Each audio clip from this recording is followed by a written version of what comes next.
L'idée est née il y a à peu près 5 ans.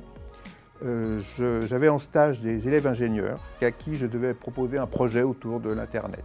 Et donc j'ai eu l'idée de leur dire, ça serait bien qu'on fasse quelque chose qui soit utile pour les patients. Et donc je les ai envoyés en salle de consultation. Ils ont interrogé 80 patients. Quand les ingénieurs sont venus, les élèves ingénieurs sont venus en disant ça finalement ça les intéresse pas tellement les patients. Par contre, si vous faisiez ça et ça, alors là ils seraient d'accord. Et en fait, c'est comme ça qu'est né le projet. Nous traitons des patients atteints de cancer.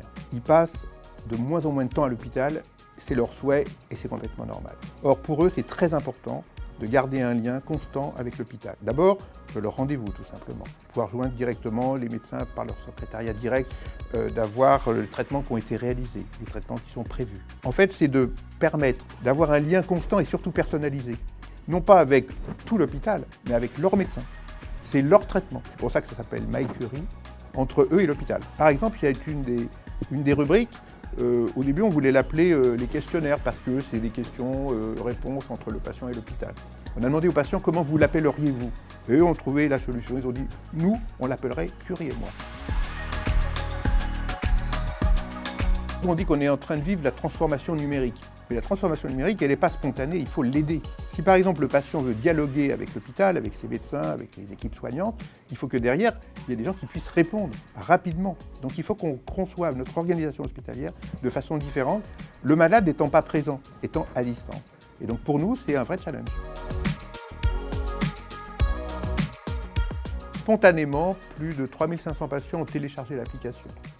Et on les a interrogés, soit par sondage, soit en faisant venir des groupes de patients, des focus groupes, pour leur demander leur avis. Et c'est ça qui est la plus grande satisfaction, c'est qu'en fait les patients sont très contents de cette application.